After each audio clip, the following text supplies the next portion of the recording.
میں پشاور گیا تو جماعت میں انہوں نے کہا جی یہاں ایک وکیل صاحب ہیں، تبلیغ والوں کو بہت گالیاں دیتے ہیں۔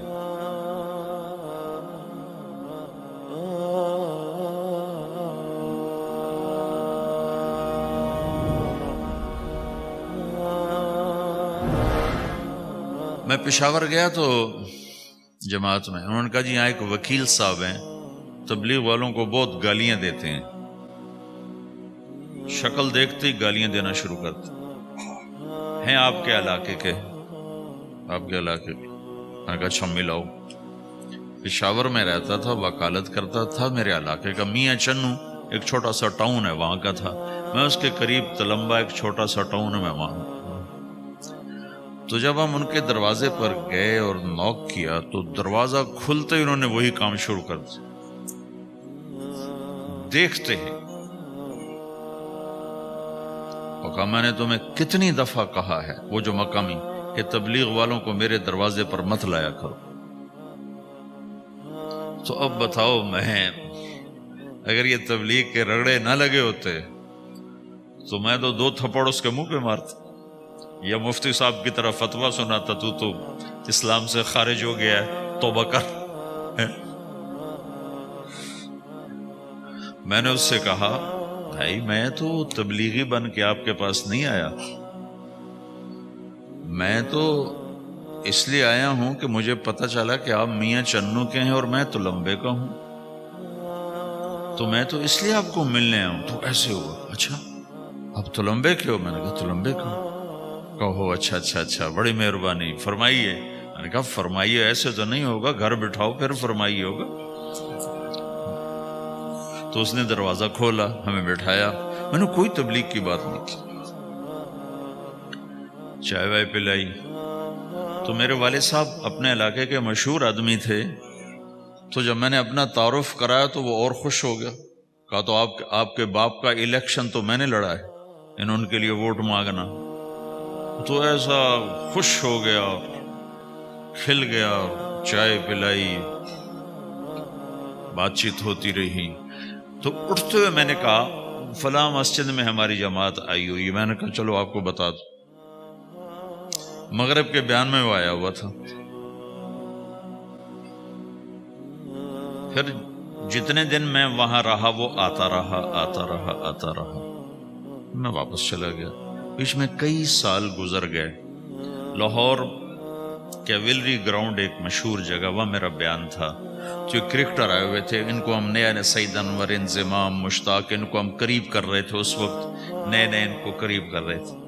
تو یہ لوگ آئے ہوئے تھے، تو بیان کے بعد ان کو لے کر ہم ایک کمرے میں بیٹھے۔ اس کمرے کی دیوار شیشے کی تھی، تو لوگ اندر آنے کی کوشش کر رہے تھے، تو ان پہرے والے ان کو روک رہے تھے۔ تو اس میں سے ایک آدمی منہ اوپر کر کے میری طرف سے اشارہ کرے، تو میں نے دیکھا تو ایک آدمی کی بڑی داڑھی، اور وہ مجھے ایسے اشارہ کر رہا ہے، میں نے نہیں پہچانا۔ تھوڑی دیر کے بعد میں نے غور سے دیکھا تو وہ وہی وکیل صاحب پشاور والے۔ میں نے کہا ان کو اندر بلاؤ، اندر بلاؤ۔ وہ اندر آئے تو میں اٹھ کے ملا، کہنے لگے یہ دیکھو، یہ تمہارا ایک گشت، میرا وقت بھی لگ چکا ہے، بدنوں کا چلہ لگا ہے یا 3 چلے لگے ہیں۔ تو جو دیکھو نا، آپ میں سے کئی لوگ پھیری لگاتے ہیں، جس کو گجرا پھیری لگاتا ہوں، پھیری۔ میں پہلے سمجھا ہی نہیں، پھیری تو کہتے ہیں چھوٹے جہاز کو جو سمندر میں چلتا ہے، میں سمجھا یہ پھیری لگاتے ہیں، پھیری، اور وہ تو گجراتی میں پھیری کہتے ہیں پھیری کو۔ تو پہلے تو میں چکر کھاتا رہا کہ یہ کیا ہے پھیری، پھیری تو چھوٹے جہاز کو کہتے ہیں، چھوٹا بحری جہاز۔ تو پھر بعد میں کسی نے کہا کہ یہ چل پھر کے سودا بھیجا، اچھا پھیری کو پھیری کہہ رہے ہیں، تم خدا کو خدا کر دیتے ہو، خدا کا شکر۔ ایک تو خدا لفظ ہی میں نے پہلے کہا تھا بولنے کا نہیں ہے، ایک اس کو خدا کو خدا کر دیتے ہو، خدا کی قسم۔ تو تم پھیری لگاتے لگاتے گاہک بنا لیتے ہو، نہیں بناتے ہو؟ پھیری لگاتے لگاتے تم اپنے گاہک بنا لیتے ہو۔ یہی تبلیغ کا کام ہے کہ پھیری لگاؤ، لوگوں کے در کھٹکھٹاؤ، کوئی لے گا کوئی نہیں لے گا۔ جو آپ لوگ پھیری لگاتے ہو تو سارے آپ سے سودا لیتے ہیں، نہیں لیتے. کوئی لیتا ہے, کوئی نہیں لیتا. لیکن آپ جاتے رہتے ہو, جاتے رہتے ہو, جاتے رہتے ہو, جاتے رہتے ہو, آہستہ آہستہ آپ اپنا اتنا کام کر لیتے ہو کہ آپ کی روٹی چل جاتی. تو سارے نبیوں نے پھیرا لگایا, کوئی نبی گھر نہیں بیٹھا کہ میرے پاس کوئی آئے گا تو اسے سکھاؤں گا. ہر نبی نے پھیرا لگایا. اور داؤد علیہ السلام نے ایک دفعہ یہ کیا, ایک بڑا عبادت خانہ بنایا اور اس کی دیواریں اونچی کر دی, اتنی اونچی کہ اندر کوئی جا نہ سکے. اور یہ طے کیا کہ ہفتے میں ایک دن میں کسی سے نہیں ملوں گا, صرف اللہ اللہ کروں گا. ہفتے میں ایک دن. تو وہ پہلا دن تھا, اندر سے تالا لگا دیا اور خود اندر بیٹھ گئے. اور پہلا دن ہے کہ میں آج کسی سے نہیں ملوں گا. تو میرے رب کو یہ بات پسند نہیں آئی کہ نبی کا کام کٹ کے بیٹھنا نہیں ہے, لوگوں میں جانا ہے. تو اللہ تعالیٰ نے انسانی شکل میں 2 فرشتے اندر اتار دیے. اذ تصور المحراب ففزع منهم قال لا تخف خصمان بغى بعضنا على بعض فاحكم بيننا. کہا جی حضرت ہمارا جھگڑا ہو گیا ہے, ہم آپ سے فیصلہ کروانے آئے. تو داؤد علیہ السلام ڈر گئے کہ دروازہ بند ہے, یہ آئے کہاں سے؟ دیوار اتنی اونچی ہے کہ اس کے اوپر سے چھلانگ لگا کبھی اندر نہیں آ سکتے. تو یہ کون ہے, آئی کہاں سے؟ دروازے کو دیکھیں تالا لگا ہوا ہے, دیوار کو دیکھیں اتنی اونچی ہے, تو کون چھلانگ لگا کے اندر آئے گا؟ تو ڈر گئے. تو کہنے لگے جی آپ ڈرے نہیں, ہمارا جھگڑا ہو گیا. کہ کیا جھگڑا ہے؟ کیا جھگڑا ہے؟ کہ ان ھذا اخی لہ 99 نعجہ ولی نعجۃ واحدہ فقال اکفلنیها وعزنی فی الخطاب. یہ میرا بھائی ہے, اس کے پاس 99 بکریاں ہیں, بھیڑیں, 99 بھیڑ ہے, اور میرے پاس ایک ہے. یہ مجھے کہتا ہے ایک بھی مجھے دے دے, میری 100 پوری ہو جائے. تو آپ بتاؤ یہ غلط کر رہا ہے کہ ٹھیک کر رہا ہے؟ اب یہ فیصلہ تو آپ چھوٹے سے بچے سے بھی کروا سکتے ہو, نہیں؟ یہ تو لطیفہ سا بن گیا داؤد علیہ السلام کے لیے, لطیفہ بن گیا کہ ایک آدمی کہتا ہے جی میرے پاس 99 ہے, تیرے پاس ایک ہے, تو ایک مجھے دے دے, میری 100 ہو جائیں. تو داؤد علیہ السلام سوچ میں پڑ گئے, یہ چکر کیا ہے؟ تو ایک دم ان کو خیال آیا کہ اوہ, میرے رب نے مجھے پیغام بھیجا ہے کہ داؤد تجھے بندوں کو دعوت دینے کے لیے بھیجا ہے, مصلی پر بیٹھنے کے لیے نہیں بھیجا.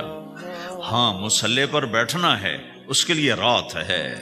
قم اللیل الا قلیلا نصفہ او انقص منہ قلیلا او زد علیہ ورتل القرآن ترتیلا. چل ومن اللیل فتہجد بہ نافلۃ لک عسیٰ ان یبعثک ربک مقاما محمودا.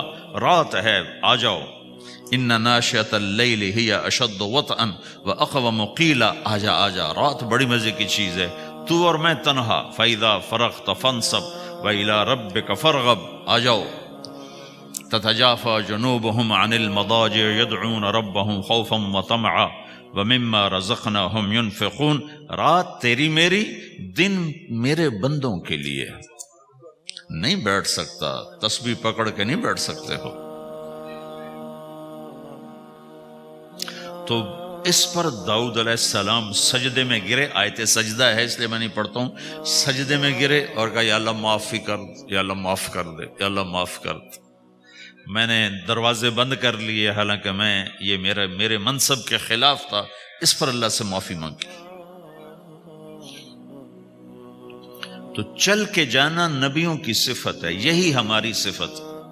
اس امت کو یہ کام دیا گیا کہ یہ اوروں کے پاس جا کے اپنا سودا پیش کر, اپنوں کو بھی سنبھالے اور غیروں تک بھی پہنچے. نہیں سنتے پھر جاؤ, نہیں سنتے پھر جاؤ, کیونکہ دلوں کا پھیرنا اللہ کے ہاتھ میں ہے. تیرے ذمہ آواز لگانا ہے. اللہ تعالیٰ نے تقسیم کر دی.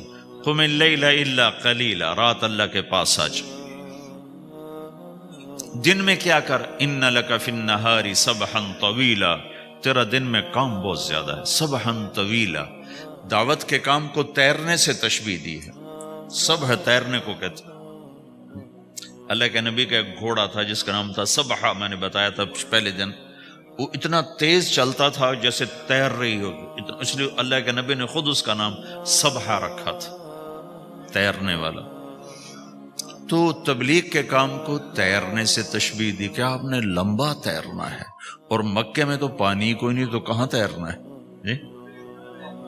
سارے مکے میں پانی کا قطرہ کوئی نہیں زمزم کے کنویں کے سوا، تو تیرنا کہاں ہے؟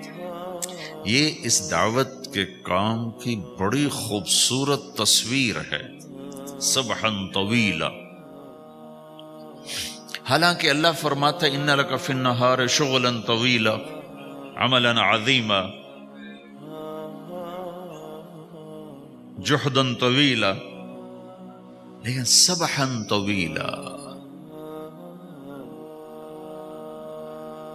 جو آدمی چل رہا ہوتا ہے اگر وہ بیٹھ جائے تو کوئی نقصان تو کوئی نہیں، گاڑی چلا رہا ہے کہیں گاڑی روک لے تو کوئی نقصان تو کوئی نہیں، تھوڑی دیر سے پہنچ جائے گا، کہیں گاڑی کھڑی کر کے کافی پینے لگ گیا تو کوئی مسئلہ تو کوئی نہیں ہے، آدھا گھنٹہ دیر سے گھر پہنچ جائے گا۔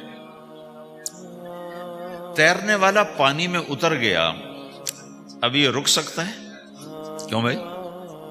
اگر یہ کافی پینے کا ارادہ کرے تو کہاں جائے گا؟ تو مچھلی کے پیٹ میں جائے گا۔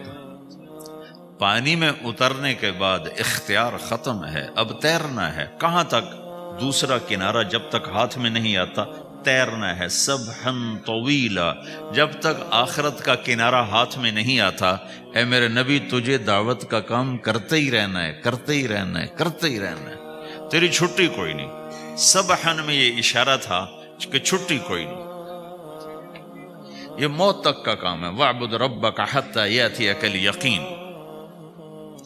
ہائے ہائے، جب یہ آیت اتری یا ایھا المدثر قم فانذر وربک فکبر، اے میرے محبوب اٹھ جا، اٹھ جا، میرا پیغام سنا، تو لیٹا ہوا ہے۔ تو اس پر آپ نے کہا خدیجہ انقطع ایام النوم والراحہ، میرے آرام کے دن چلے گئے، میرے سونے کے دن چلے گئے، میرے رب نے مجھے کہا ہے اٹھ جا اور میرا پیغام سنا۔ تو اس وقت تو کوئی جاننے والا نہیں تھا، تو پہلے آپ چپ کے بات فرما رہے تھے، پھر اللہ نے کہا کھل کے کہہ، تو پھر آپ نے کہا میں خدیجہ میں کس کو کہوں، میری کون سنے گا، من ادعو من یستجیب۔ تو حضرت خدیجہ نے عرض کی یا رسول اللہ آپ دعوت دینے میں پہل کریں، میں لبیک کہنے میں پہل کرتی ہوں۔ تو بھائیو، دعوت ہمارا سرمایہ ہے، دعوت سے ایمان بنتا ہے، ایمان سے عمل بنتا ہے۔